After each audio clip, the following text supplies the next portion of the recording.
ሰላም ሰላም እንዴት ናችሁ? ውድ ተመልካቾች በላይ ዩቲዩብ እንዴት ናችሁ? እንግዲህ ፀሐይ ነው ዝንጀሮ አለ ብዬ እግሬንም ተሰብሬ በቀደምለት እና አሁንም ዝንጀሮ ልቀጽ ብዬ መጣውና አያችሁ ፀሐዩ በኢየሱስ ምንም ነገር አይታይም። ቆጮው ራሱ ለመቅረጽ ፀሐዩ በጣም ነው እንትን የሚለውና ፀሐይ ጨረር እንትን ያረጋል እና ልቀርጽ ብዬ ፀሐዩን አልቻልኩትም። ምን እንትን ያበላሻል፣ ቪዲዮ ያበላሻል ፀሐይ እና ይሄን እላችኋለሁ። እንዴት ናችሁ? ሰላም ናችሁ ወይ? ሰብስክራይብ አድርጉኝ፣ ላይክ ስጡኝ፣ ሰብስክራይብ አድርጉኝ ማለት ፈልጋለሁ። እና እንዴት ናችሁ? ሰላም ናችሁ? የማዳም ቅመሞች እኔ ደህና ነኝ። ክብር ይስፋ። እንግዲህ አገሬ ገብቼ እንግዲህ ገጠር ድረስ ገብቼ እንግዲህም ይሄ ገጠር ነው ይታያችኋል። ማሳ ከዛም ታጭዶ ይታያችኋል። እንግዲህ የገጠር ተራራማ የሆነ ቦታ የተወለዳችሁ ልጆች ታውቃላችሁ። እዛም በዚህ ገደል ምናምን የተወለዳችሁ ልጆች ታውቃላችሁና አብሶ አሮ ወንጪ የተወለዳችሁ ልጆች በወንጪ አካባቢ ያላችሁ ልጆች ይሄንን ቪዲዮ ምናልባት ከደረሳችሁ ታያላችሁ ብዬ ታውቃላችሁ ብዬ አስባለሁና ምናልባት ወደፊት እና እንግዲህ አሁን ቀጥታ የምታየው የአያቴ መሬት ነው። እንዲህ ቀጥታው ማለት ነው እና ቅድም ዝንጀሮ እግዚአብሔርን የሰውን ክምር እላው ላይ ቁጭ ብሎ ብታዩ አመለጠኝ። ፀሐዩ ልቀርጽ አልሰጠኝም። እንትን አለ ፀሐዩ በፍጹም አያሳይም።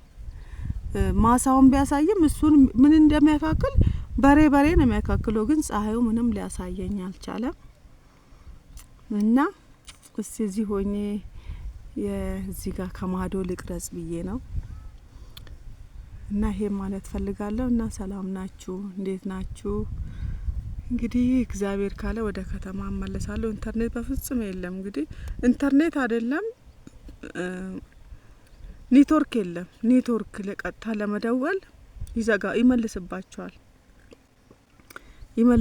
ይመልስባቸዋል እና ደግሞ ፀሐዩ ደግሞ በፍጹም ይሄ ግሪን ነው እንትኑን አረንጓዴውን በደንብ አያሳይም። በጣም ጨረር ፀሐዩ እንትን ይላል። እንግዲህ አሁን እዛ ጋር የሚታየው እውነት በጣም ሩቅ ነው እኮ እዚህ ጋር አሁን የሚታየው በጣም ሩቅ ነው። ይሄ እዚህ ጋር የሚታየው ነው። ከዛ ማዶ ያለው አሁን አጠገብ ለአጠገብ ይመስላል። ቆርቆሮ ቤቱና ማዶ ያለው ማሳ አጠገብ ለአጠገብ ያለ ይመስላል። ግን በጣም ትልቅ መንገድ እዛ ማሳ ጋር እዚህ ቆርቆሮ ጀርባ ያለው የሚመስለው ማሳ ለመድረስ በዚህ በኩል እንዲወርዶ ማለት ነው። እንዲ ታቹ ገደሉን ወርደው ከዛ ያንን ተራራ መውጣት አለባቸው። በዛ በኩል ያንን ተራራ ወጥቶ ነው እንደዚህ ዞሮ እዚህ ጋር መድረስ ያለባቸው። እንግዲህ በስልክ ላይ እንደሚታየው አይደለም፣ በጣም ረጅም ነው። ቢያንስ እኔ በኔ አቅም እውነት ከ3 ሰዓት በላይ ፈጅብኛል። ይሄን ቁልቁለት ወጥቶ ያንን ተራራ ወጥቶ ለመቅረጽ በጣም ከባድ ነው እና ግን ወይና ደጓ ግን በጣም ናፍቆኝ ነበር። ክብር ይስፋ ለፈጣሪ። ግን አገሬ ገብቻለሁ። በጣም ደስ ብሎኛል። ንጹህ አየር እየተነፈስኩ ነው። በመከየፍና በመረዋ መተንፈስ አቁሜያለሁ እና ይሄን ማለት እፈልጋለሁ።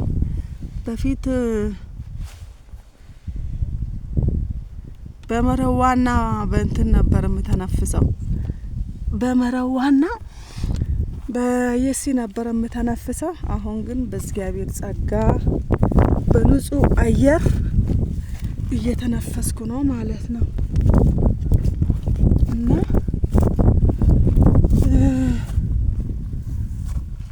እና ይሄን እላችኋለሁ። ይሄንን ክምር እግዚአብሔርን 4 ነው የመጣበት ኢላው ላይ ቁጭ ብሎ እየበላ ማለት ነው።